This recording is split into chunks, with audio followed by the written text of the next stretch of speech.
পৃথিবীর সবচেয়ে বিপজ্জনক পাহাড়গুলোর নাম মানুষের মনে একসঙ্গে ভয় এবং রোমাঞ্চের অনুভূতি জেগে ওঠে। হাজার হাজার বছর ধরে পৃথিবীর বিশাল পর্বতমালাগুলো মানুষের ছিল রহস্য, চ্যালেঞ্জ ও মৃত্যুর প্রতীক। পৃথিবীর সবচেয়ে উঁচু কিংবা সুন্দর পাহাড় মানেই যে সবসময় বিপজ্জনক হবে তা নয়, বরং এমনও অনেক পাহাড় রয়েছে যেগুলো তাদের অপ্রত্যাশিত আবহাওয়া, প্রাণঘাতী তুষারধস, খাড়া পাথুরের দেওয়াল, অক্সিজেনের ঘাটতি এবং মানবদেহের সীমাকে অতিক্রম করা পরিবেশের কারণে পৃথিবীর সবচেয়ে ভয়ঙ্কর স্থানে পরিণত হয়েছে। এই পাহাড়গুলোর প্রতিটি পদক্ষেপ যেন মৃত্যুর সঙ্গে এক অদৃশ্য লড়াই। বিশ্বের সবচেয়ে বিপজ্জনক পাহাড়গুলোর তালিকায় অন্যতম হলো কেটু। কেটু অনেকে মনে করেন কেটু আসলে কোনো পর্বত নয়, এটি জীবন্ত একটা রহস্যে ঘেরা একটা যাত্রা। মাউন্ট এভারেস্টের পর কেটু পৃথিবীর দ্বিতীয় সর্বোচ্চ পর্বত। এর উচ্চতা ৮৬১১ মিটার। সবচেয়ে ভয়াবহ দৃশ্য হচ্ছে মাঝপথে পর্বতারোহীদের মৃতদেহ পড়ে থাকা। ১০ জন এখানে একজন করে মারা যায়।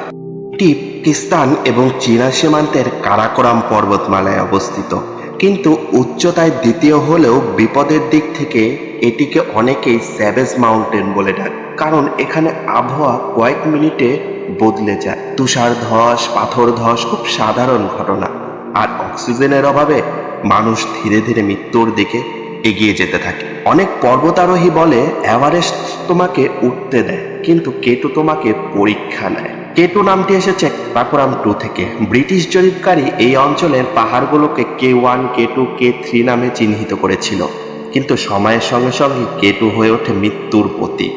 ১৮৬৫ সালে ব্রিটিশ সার্ভেয়ার TJ মন্টগোমারি এটিকে কেটু নাম দেন, কারাকোরামের দ্বিতীয় চূড়া। স্থানীয় নাম চগরি।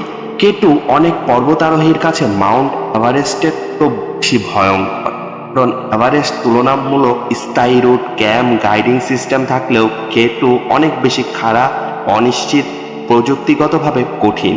এখানে আবহাওয়া মুহূর্তের মধ্যে বদলে যায়। তীব্র বাতাস ঘন্টায় ২০০ কিলোমিটার গতিতে আঘাত হানতে পারে, এবং তুষারধস এতটাই যে অনেক অভিজ্ঞ পর্বতারোহী প্রাণ হারিয়েছে। ইতিহাসে কেটু আহরণ করতে গিয়ে শত শত মানুষ মারা গেছে, এবং একসময় এই পাহাড়ে মৃত্যুর হার ছিল প্রতি ৪ জন আরোহীর মধ্যে একজন। বিশেষ করে বটল নেক নামে পরিচিত একটি অংশ পৃথিবীর সবচেয়ে বিপজ্জনক ক্লাইম্বিং সেকশনগুলোর একটি। এখানে মাথার ঝুলে থাকা বিশাল বরফ স্তূপ যে কোনো সময় ভেঙে পড়তে পারে। ৮০০০ মিটার এর অক্সিজেনের মাত্রা সমুদ্রপৃষ্ঠের তুলনায় প্রায় ১/৩। এখানে মানুষের শরীর ধীরে ধীরে বন্ধ হয়ে যেতে শুরু করে, মস্তিষ্কে অক্সিজেন কমে যায়, বিভ্রম দেখা দেয়, হাঁটতে না পারে না, ফুসফুসে পানি জমে, হাইপোথার্মিয়া সমস্যা দেখা দিতে পারে।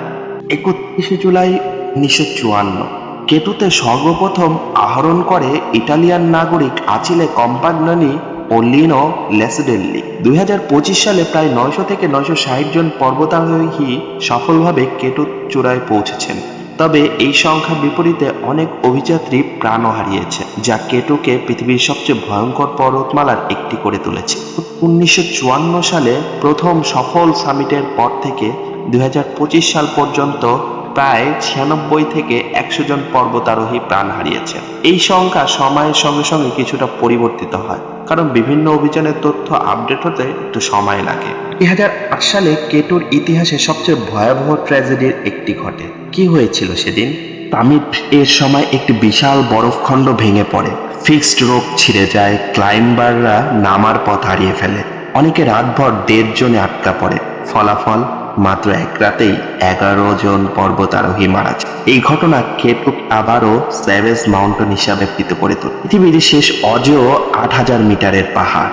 ২০২১ সালের ১৬ই জানুয়ারি কেটু ছিল পৃথিবীর একমাত্র ৮০০০ মিটারের ওপরের পর্বত যেটি শীতকালে কেউ জয় করতে পারেনি। অনেক কিংবদন্তি ক্লাইম্বার চেষ্টা করে ব্যর্থ, কারণ শীতকালে কেটু জয় করা প্রায় অসম্ভব। ২০২১ সালে একদল নেপালি ক্লাইম্বার ইতিহাস করার সিদ্ধান্ত নেয়। এই দলে ছিল পূর্জা, মিগমা শেরপা, সোনা শেরপা, আরো অনেক অভিজ্ঞ ক্লাইম্বার। ১০ জনের আলাদা এক্সপিডিশন থেকে এলেও সামিটের আগে একসাথে কাজ করার সিদ্ধান্ত নেয়। ২০১৬ জানুয়ারি রাতে ভয়ঙ্কর ঠান্ডা আর ঝড়ের মধ্যে ১০ জন নেপালি ক্লাইম্বার একসাথে কেটু সামিটে পৌঁছে। সামিটে ওঠার ঠিক আগে তারা নেপালের জাতীয় সঙ্গীত গাইতে শুরু করে। এই মুহূর্তটি ছিল ইতিহাসের সবচেয়ে অসাধারণ। 2025 সালে সামিটে 42 জন ক্লাইম্বার সফলভাবে সামিট জয় করে, যার মধ্যে 2 জন ক্লাইম্বার মৃত্যুবরণ। ফ্যাটিলিটি রেট হচ্ছে কতজন সফলভাবে সামিট করেছে তার তুলনায় কতজন মারা গেছে। কেটুর ক্ষেত্রে ঐতিহাসিকভাবে এর হার ছিল 13% থেকে 15%, অর্থাৎ প্রতি 10 জন সফল আরোহীর বিপরীতে একজন মৃত্যুবরণ। একসময় মৃত্যু হার আরও ভয়াবহ ছিল। বাংলাদেশে অর্জন কিন্তু কম নয়। প্রথম বাংলাদেশি নারী হিসাবে 2022 সালের 22শে জুলাই ওয়াসফিয়া নাজনীন প্রথম কেটুর চূড়ায় পা রাখেন এবং বাংলাদেশি পতাকা তুলেছেন সেই কেটুর চূড়ায়। বিশ্ব দরবারে বাংলাদেশের মুখ উজ্জ্বল করার জন্য তাকে অভিবাদন। তিনি 7 সামিট সম্পন্নকারী প্রথম বাংলাদেশ নিমসদাইয়ের সাথে সামিট করেন।